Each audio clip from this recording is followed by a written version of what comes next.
des centaines et les chiffres grimpent rapidement. Le président Trump a annoncé l'état d'urgence aux États-Unis. Les bourses dévissent, montent, descendent à nouveau. La situation est claire. Les pays, d'ailleurs, adoptent l'une après l'autre les décisions et les mesures que nous avons prises. La première ministre de Nouvelle-Zélande a dit que la politique israélienne de limitation des déplacements aux frontières a été prouvée la plus efficace et elle a adopté aussi ceci. D'autres pays adoptent notre politique sur les réunions, la Suisse, il me semble aujourd'hui, etc. Mais je dois dire que notre politique est dynamique de manière évidente. Nous sommes à l'avant sur tous les pays du monde, mais nous travaillons de manière dynamique et cela nous donne des taux de maladie et des taux de mortalité. Dieu merci, pour l'instant, on n'a pas de mortalité, mais nous savons que nous allons avoir du mal à maintenir le cap de cette manière, mais nous sommes concentrés sur ceci. Nous sommes dans la meilleure situation, peut-être pas la meilleure au monde, mais dans une des meilleures situations au monde.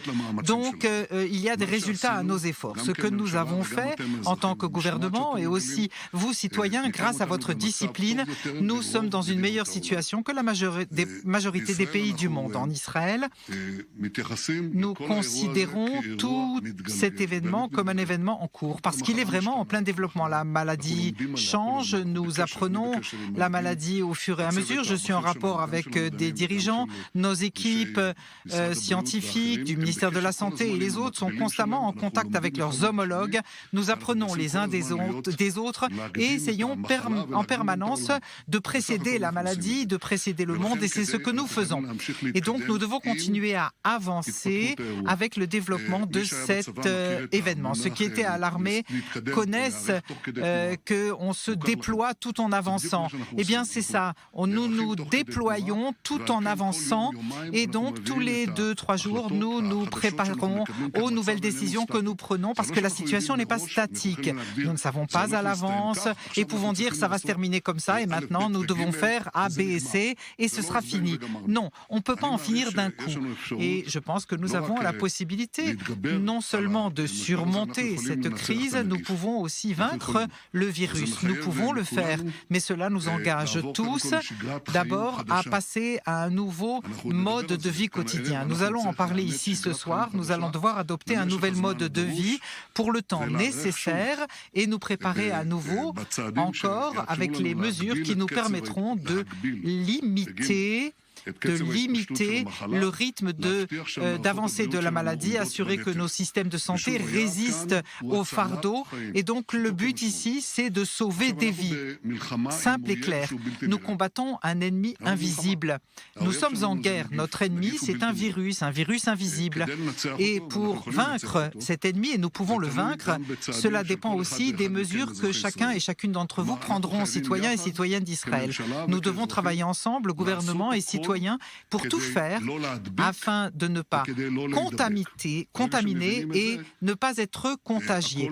Quand on le comprend, tout se met en place. La première chose que j'ai dite, c'est un ennemi invisible, mais nous devons le trouver. Comme dans n'importe quelle guerre, il faut trouver l'ennemi. Il est difficile à trouver parce qu'il nous évite, mais nous devons d'abord trouver les malades. Nous devons identifier les malades et nous devons utiliser tous les moyens en notre pouvoir, y compris très rapidement. Demain, au gouvernement, on va décider d'utiliser des moyens technologiques. J'ai une demande du ministère de la Santé qui n'est pas facile, des moyens numériques que nous avons, qu'on a utilisé pour combattre le terrorisme. Jusqu'à présent, j'ai évité cela. Toutes les années où j'ai été Premier ministre, j'ai évité d'utiliser cela auprès des civils. Mais là, nous n'avons pas le choix. Nous nous battons ici pour un combat qui nous demande d'utiliser des moyens spéciaux. Pour ce faire, j'ai donc demandé l'accord du ministère de la Justice pour ces mesures qui ne sont pas simples et qui portent une certaine atteinte à la vie privée avec ces moyens pour savoir avec qui les gens ont été en contact, tant les malades, avant, après, pour avoir ainsi un instrument très efficace pour identifier l'ennemi, le virus, et pour essayer de l'isoler au lieu d'isoler tout le pays, quelque chose que nous allons devoir faire jusqu'à ce que nous soyons sûrs et qu'on puisse isoler de manière plus importante. Ça permettra de rétrécir nos efforts et de les cibler sur les cibles nécessaires. Et ce moyen a été testé à Taïwan avec un grand succès. Israël est un des pays rares qui ont cette capacité que nous allons utiliser.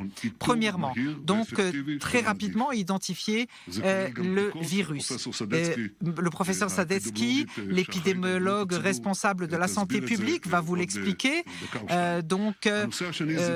plus avant. Et donc un isolement efficace. Quand les gens rentrent en confinement, restez en confinement. C'est très important. C'est pas faire semblant d'être en quarantaine. Non, c'est une vraie quarantaine. Dans la maison aussi et par rapport aux autres habitants de la maison. Ça, c'est le deuxième sujet. Troisièmement, le comportement d'évitement du public. Encore une fois, nous développons ici un nouveau mode de vie quotidien. Pas pour toujours, mais pour les semaines à venir. Je ne sais pas si ça prendra des mois ou pas, mais je vous demande instamment de prendre deux mesures importantes. Première mesure, vous la connaissez. Préservez l'hygiène. Lavez-vous les mains avec du savon. Quand j'étais à l'armée, on me demandait vous avez du savon? Oui, du savon, du savon, du savon. On a tous du savon, on se lave les mains au savon et pas seulement pour éviter de se serrer les mains. Et malheureusement, je vois que les gens n'ont pas encore compris ça. Je vous demande de bien réfléchir. Ne vous serrez plus les mains et lavez-vous les mains avec du savon. Pas seulement à cause de contact, mais à cause des surfaces qui peuvent être aussi infectées. Donc plus vous vous lavez les mains avec du savon ou avec une matière désinfectante, ainsi vous pouvez empêcher le développement de la maladie. Et je vois de manière incroyable des gens qui viennent et qui s'embrassent dans des rencontres, se font des bisous en disant « ça ne m'arrivera pas à moi ».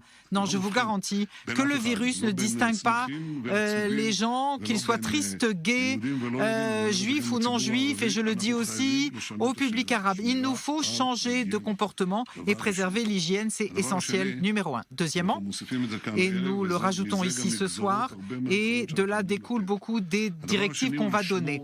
Préserver les distances. Je vous ai déjà montré cette image, je pense que vous la connaissez déjà et que vous ne l'oubliez pas. C'est cette émission de gouttelettes de salive qui permet au virus de se propager, préserver une distance de 2 mètres, de tout éternuement ou respiration, c'est très difficile de garder 2 mètres de distance. Je le sais, je le fais ici et ça n'est pas facile. 2 mètres de distance à préserver le plus possible. Cela nous donnera la possibilité d'arrêter la contagion. Rappelez-vous, nous ne savons pas où est le virus là où il se trouve. Même si nous le décelons, nous ne savons pas vraiment toujours. On en saura certainement plus que dans beaucoup de pays après l'utilisation de ces moyens, mais on n'aura jamais toute l'information. Et donc, la distance sociale est essentielle. Garder 2 mètres de distance des autres, c'est une directive aujourd'hui et cela influencera bien sûr la question du fonctionnement du marché. Alors, ce que je veux souligner, c'est que nous allons continuer à assurer les services vitaux pour le pays. Alors, je vous garantis qu'il n'y aura pas d'atteinte portée. D'abord, pour ce qui est de l'alimentation. Je le dis parce que j'ai vu qu'il y a eu les gens qui se sont jetés sur les supermarchés. C'est totalement irrationnel. Il n'y a aucune raison. Il y a suffisamment de réserves. Nous avons les fournitures nécessaires. Nous avons les importations qui continuent par mer et par air. Nous avons les entrepôts qui sont pleins. Les supermarchés vidés seront remplis. On a assez pour Pessah aussi. Il n'y a aucune raison de faire des courses et des réserves. Il n'y a pas de manque. Les gens ne le croient pas, mais ils vont finir par le croire. Je vous garantis que les supermarchés vont continuer à fonctionner et il y aura de quoi se nourrir. Deuxièmement, les médicaments ne manqueront pas non plus. Nous avons des réserves. La fourniture sera assurée. Les pharmacies continueront à fonctionner. fonctionner. Troisièmement, les banques. L'argent, le crédit, les services bancaires continueront à fonctionner. Les distributeurs de billets, tout cela continuera à fonctionner comme d'habitude. Pareil pour les stations d'essence. Par contre, ce que nous allons faire, et je l'ai dit, que nous passons à un autre mode de vie quotidien. Tout ce qui concerne les loisirs s'arrêtera dès demain matin. Le directeur du ministère des Finances va l'expliquer, mais ce ne sont pas des services. Je sais que c'est dur, je le comprends. Je comprends les restaurateurs, les membres, ceux qui ont des cafés, des théâtres, les salles de concert, qui ont réagi comme il fallait, avec responsabilité, qui ont respecté ces ordres, c'est très important. Mais maintenant, c'est une directive claire et nette. Il faut tout arrêter dès demain matin. Pour la suite, tout ce qui concerne le commerce, la fabrication, les usines, les services, ce sera utilisé avec des limitations. Nous n'allons pas étouffer, nous allons serrer davantage pour essayer de limiter et pour pouvoir appliquer au maximum cette distance de 2 mètres. Je peux dire, ceux qui n'ont pas besoin d'aller au travail, le ministère des Finances va vous en parler incessamment. Si vous n'êtes pas obligé d'aller travailler ou d'aller à tel endroit, n'y allez pas. Il y a aussi une question de transport public dont on parle maintenant. Et ces jours-ci, si vous n'êtes pas absolument obligé d'aller au travail, de sortir en déplacement, il faut limiter au maximum les contacts entre les personnes.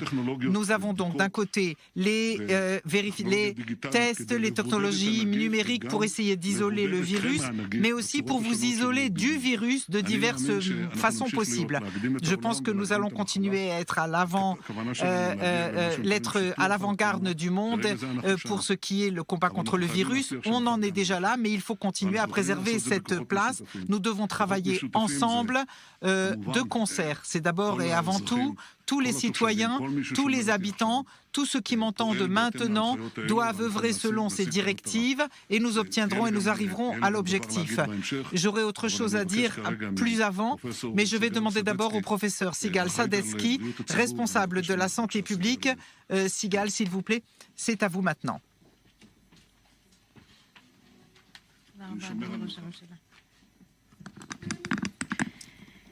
Merci, bonsoir à tous. Nous nous mesurons à un virus qui passe d'un être humain à l'autre. La contagion, c'est entre les personnes. Et la meilleure stratégie que nous ayons pour empêcher la contagion, pour éviter la contamination, pour ralentir cette maladie, comme nous le disons tout le temps, c'est empêcher la contamination. Quand nous regardons ce qui se passe dans d'autres pays du monde, nous voyons que quand ils étaient dans notre situation d'environ 100 et quelques malades, à partir de là, on a une division des voies qui se passent. Certains pays ont eu une augmentation exponentielle avec beaucoup de malades et beaucoup de morts, malheureusement, et d'autres pays ont été dans une meilleure direction, plus modérée, et c'est ce que nous voulons obtenir. Nous sommes en avance sur les autres pays dans toutes les directives que nous donnons jusqu'aujourd'hui. Je voudrais expliquer quelle est cette stratégie de confinement, de quarantaine pour éviter la contagion. En fait, nous œuvrons sur 2 plans, de 2 manières. D'un côté, nous voulons identifier, comme l'a dit le Premier ministre, et isoler les personnes qui sont déjà malades et leurs contacts, les personnes que nous croyons être à risque dans une maladie parce qu'ils étaient par exemple en Italie où on voit aujourd'hui beaucoup de maladies se développer. Et nous avons en même temps donné l'ordre pour les personnes qui ont la fièvre, qui toussent, qui ont des problèmes respiratoires, de rester chez eux. Ces personnes doivent être totalement en quarantaine, n'ont pas le droit de sortir en public et doivent préserver ce confinement par rapport aussi à ceux qui habitent dans leur foyer. Mais il y a un autre itinéraire. Même si nous faisons beaucoup de tests en laboratoire, nous n'arriverons pas à identifier tout le monde. Nous n'allons pas réussir à empêcher empêcher toute l'expansion du virus, parce que l'un des problèmes de cette maladie, au-delà de cette extrême contagiosité, eh bien, un des problèmes, c'est que les gens risquent de contaminer alors qu'ils n'ont pas eux-mêmes de symptômes, quels qu'ils soient. Nous n'avons donc pas de possibilité de les trouver ou de les identifier. C'est pourquoi nous devons absolument donner des directives au grand public. Et comme l'a dit le Premier ministre, nous parlons là de nouvelles règles de comportement. De nouvelles règles de comportement qui nous accompagneront pendant toute cette période du virus. Donc, l'isolement social, et c'est assez simple en fait, mais c'est difficile à réaliser. D'abord et avant tout, il s'agit de cette règle des 2 mètres. Distance de 2 mètres, comme nous l'avons dit, c'est la distance qui nous assure de ne pas être dans la zone de ces gouttelettes du virus. Deuxièmement, l'hygiène personnelle, se laver les mains, éternuer ou tousser dans le coude et non dans la main, pas de réunion, en aucun cas. Et quand je parle de réunion, nous ne parlons plus de 100 personnes dans un même lieu, comme nous l'avons dit il y a quelques jours. Nous demandons qu'il n'y ait pas plus de 10 personnes dans un seul espace, et même ces 10 personnes doivent essayer de préserver, donc à part à la maison, en dehors de la maison, il faut préserver l'espace des 2 mètres. Les nouvelles directives sont vraies tant pour les foyers que pour l'espace public, que pour l'espace de travail. Et ce sont des nouveaux défis. L'espace public est plus simple que l'on peut simplement éviter. Pour ce qui est de l'espace du travail, il faut y appliquer ces nouvelles règles et ces nouvelles directives. Je voudrais dire quelque chose qu'il faut prendre en considération. Notre société est un seul bloc. Nous nous occupons de tout le monde. S'il y a une maladie qui s'étend, ce sera pour toutes les strates de la population. Ce ne sera pas pour telle ou telle population et pas une autre. Nous nous occupons des jeunes enfants, des personnes âgées, des vieilles personnes. C'est vrai aussi du point de vue de la santé, du point de vue social, du point de vue moral. C'est vrai pour tous les points de vue. Nous devons préserver la société dans son ensemble et dans toutes ses ramifications.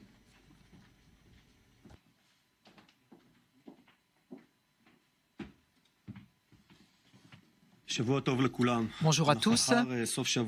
Nous sommes après un week-end de beaucoup de débats sous la direction de Moshe Kahlon, le directeur de la Banque d'Israël, le directeur du ministère de la Santé, Siman Tov, et nous travaillons jour et nuit pour essayer de réduire cette épidémie. Ce dernier week-end, nous avons réfléchi aux mesures que nous devons prendre selon les demandes du ministère de la Santé d'un côté, en limitant de manière importante, mais tout en essayant de permettre au marché de continuer à fonctionner. Et d'un autre côté, continuer à fournir tous les services nécessaires, comme l'a dit le Premier ministre, depuis l'alimentation jusqu'aux pharmacies et les médicaments. Et je dis à tous les citoyens, nous avons des réserves, tout ce qui est nécessaire pour les mois à venir. On a vu les supermarchés envahis aujourd'hui. C'est dommage. Vous vous mettez en danger, vous faites la queue, c'est dangereux, il n'y a aucune raison de le faire. Je vous garantis qu'il y a suffisamment de réserves. Essayez de ne pas faire ce qui n'est pas nécessaire de faire. Il y a suffisamment de réserves d'alimentation et médicaments. Alors, il a été décidé, après les discussions de cette semaine, donc les jardins d'enfants vont être fermés, ainsi que les crèches dès demain matin, ainsi que les écoles qui étaient prévues déjà. De plus, tout ce qui est des loisirs, donc les centres de loisirs, les centres commerciaux, les hôtels, les restaurants, les cafés seront fermés, les centres ou les salles de mariage vont devoir fermer. Attends, il faudra remettre ce genre de fêtes. Les salles de gym, les salles des fêtes, tout sera fermé. Toute notre activité de loisirs devra être limitée. Nous devons changer notre mode de vie pour un moment et en même temps préserver le marché. Dans ce cadre-là, le secteur privé fera les choses suivantes. Nous n'allons pas fermer le secteur privé et je sais, j'ai vu que on a dit qu'on allait étouffer le marché, c'est faux.